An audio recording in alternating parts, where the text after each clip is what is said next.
Los vecinos. Todo lo que te diré me pasó y fue real, al grado que tuve que cambiarme de casa. Pero bueno, ahí lo dejo a tu criterio. Fíjate que mi esposo y yo pasamos mucho tiempo rentando, hasta que finalmente, de parte de su trabajo, le dieron su crédito para vivienda. Estábamos que saltábamos de gusto, así que empezamos a buscar varias casas y departamentos cerca de donde estábamos trabajando en aquel entonces. Estábamos por Calzada de la Virgen y Eje 3. Te estoy hablando que esto fue hace 12 años. Entonces se nos ocurrió visitar las unidades habitacionales que había cerca y encontramos varias casas solas que nos gustaron, pero hubo una que nos encantó desde que la vimos. Estaba en una cerrada en donde solo había 4 viviendas y eran en pares. Solo tenías un vecino pegado a ti. Eran dúplex con su estacionamiento, jardín y un patio trasero. La recorrimos de arriba a abajo y ya no le quisimos dar más vueltas al asunto. Cuando le preguntamos a la persona que nos atendía el costo por la vivienda, nos quedamos boquiabiertos. Al momento no creímos lo que estaban pidiendo. Se nos hizo muy barato el precio. Así que en ese momento ni lo dudamos y empezamos con el contrato de compra. Después de varios días de seguir con el proceso, por fin nos entregaron las llaves. Esto fue un jueves y dedicamos todo el viernes para preparar la mudanza y el mismo sábado a mediodía ya estábamos ocupando nuestra nueva casa. Estuvimos acomodando muebles y moviendo cajas de allá para acá hasta que nos cayó la noche. Joel ya me había instalado la estufa, por lo que empecé a preparar la cena mientras platicábamos.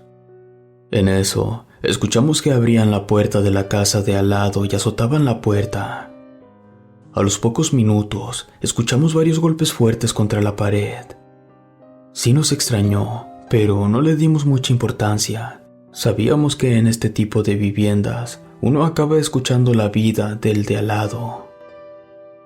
Terminamos de cenar y ya no quisimos seguir acomodando nuestras cosas para no molestar al vecino, así que nos fuimos a acostar. Estábamos tan cansados que caímos rendidos.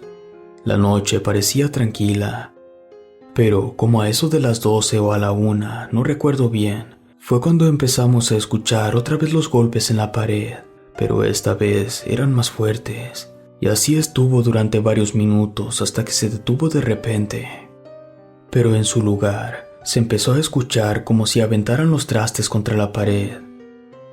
Joel y yo nos miramos entre sorprendidos y asustados. Parecía que se estaban peleando los vecinos. Después de un rato, todo quedó en silencio otra vez. Abracé a Joel y le dije que mañana era domingo. Podíamos buscar la oportunidad de presentarnos con los nuevos vecinos y comentarles un poco sobre esto. Así que intentamos dormir otra vez. Al otro día nos levantamos tarde. Preparé unos hot cakes para desayunar y aparte hice unos cuantos más para llevárselos a nuestros vecinos.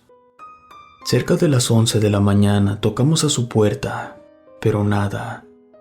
Estuvimos tocando por varios minutos. No habíamos escuchado que hubieran salido. Pero al no tener alguna respuesta nos dimos por vencidos y nos metimos a la casa a seguir acomodando nuestras cosas. Todo ese domingo transcurrió tranquilo, hasta que llegó la noche otra vez. Ya estábamos acostados platicando, cuando escuchamos de nuevo cómo alguien entraba a la casa de al lado y azotaba la puerta al cerrar. Y en cuestión de unos minutos, los mismos golpes y después los trastes estrellándose contra la pared. Joel se levantó de la cama. Tenía todas las intenciones de irles a reclamar, pero le pedí que se relajara. Teníamos que irnos a trabajar mañana temprano, así que mejor buscaríamos la oportunidad de hablar con ellos llegando del trabajo. Lo pensó por un momento y se volvió a acostar. Apagamos las luces y tratamos de dormir. Pero al poco rato empezamos a escuchar que alguien lloraba. Primero el sonido era muy bajito, pero después se escuchaban unos lamentos desgarradores que hasta me erizaba la piel. En ese momento ya no lo pensé mucho. Agarré mi teléfono para marcarle a la policía. Pensé que tal vez el marido había golpeado a la esposa, pero esta vez fue Joel quien me detuvo. Me dijo que tal vez podríamos meternos en problemas y me hizo dudar.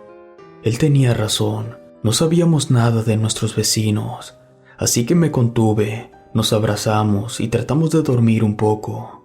Pero aquellos lamentos continuaron hasta casi las 4 de la madrugada.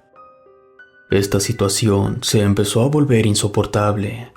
Toda la semana fue escuchar la misma rutina de la puerta, los golpes, los trastes en la pared y los lamentos, hasta que finalmente nos llenaron el buche de piedritas y nos paramos muy molestos y salimos a reclamarles. Estuvimos más de 1 hora tocando para que nos abrieran. Incluso los amenacé con hablarle a la patrulla si no le paraban a su relajo. Pero nunca nos abrieron, ni siquiera se asomaron, y aquella casa permaneció en completo silencio.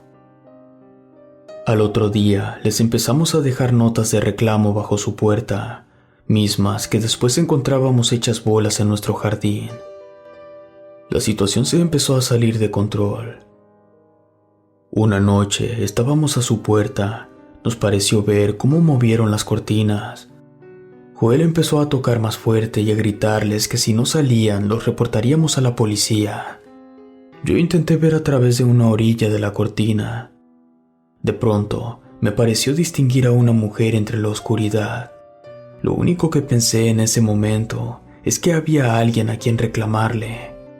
Pero al acercarme más al vidrio de la ventana, me di cuenta que aquella mujer no parecía normal. Estaba demasiado delgada y pálida, y aunque no podía verle bien el rostro, parecía tener la mirada perdida y no traía más que un camisón blanco puesto. Igual pensé que podrían tenerla contra su voluntad o ser víctima de abuso.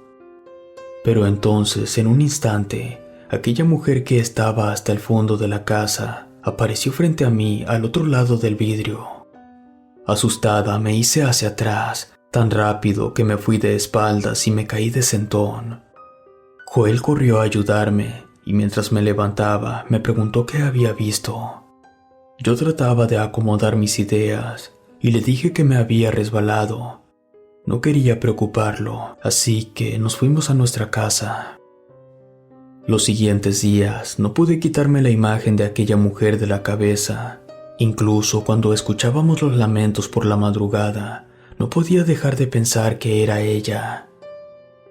Ya habían pasado 15 días y nosotros seguíamos con esa situación. La persona que nos vendió la casa nos dijo que cada mes se llevaba a cabo una junta de vecinos por manzana y esa fecha se cumpliría en el siguiente fin de semana. Entonces, Joel me dijo que sería nuestra oportunidad para pedir ayuda a la junta y meter nuestro reclamo. Yo le dije que sí sin pensarlo. Esto ya era insoportable.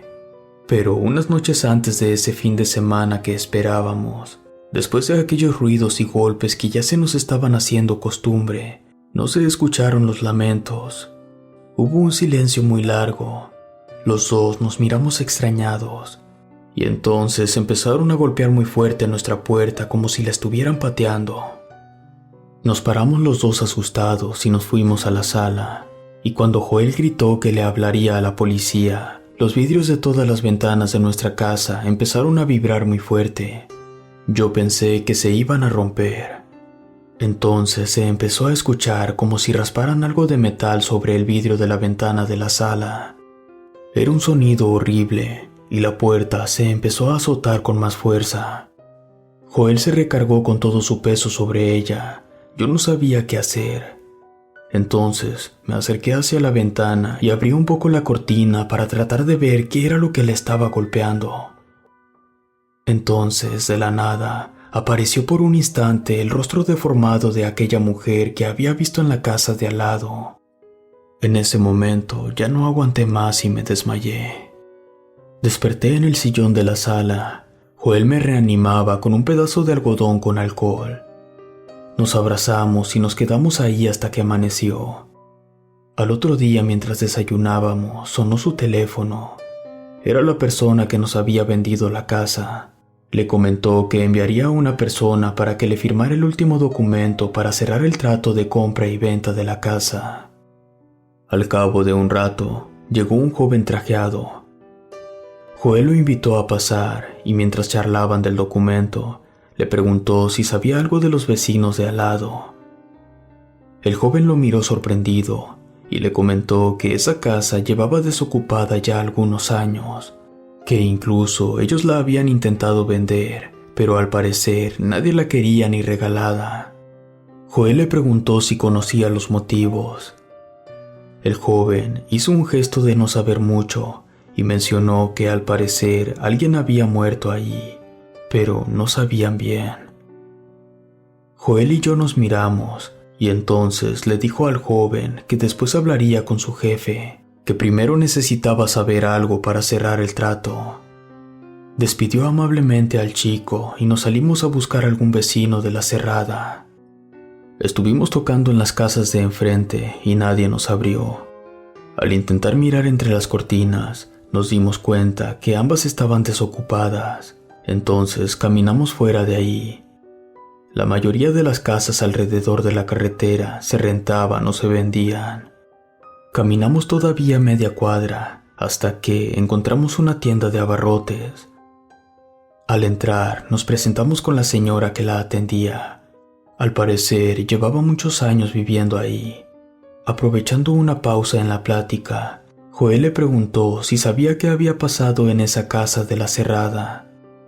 La señora, un poco dudosa por la pregunta, nos empezó a contar que en esa casa, una joven señora había asesinado a su hijo en un arranque de celos al descubrir que su marido tenía un amorío con otra mujer, y que al darse cuenta de lo que había hecho, se suicidó colgándose del tubo de la regadera.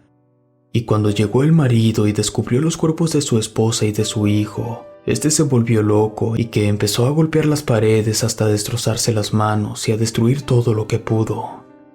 Los vecinos de la cerrada, alarmados por todo el escándalo, llamaron a la policía, pero estos llegaron tarde. Aquel pobre hombre se cortó el cuello.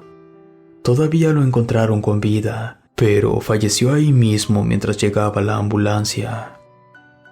Apenas terminó su relato la señora de la tienda, le dimos las gracias y nos regresamos a empaquetar todas nuestras cosas. Y esa misma tarde salimos de ahí. Relato escrito y adaptado por Luis Martínez.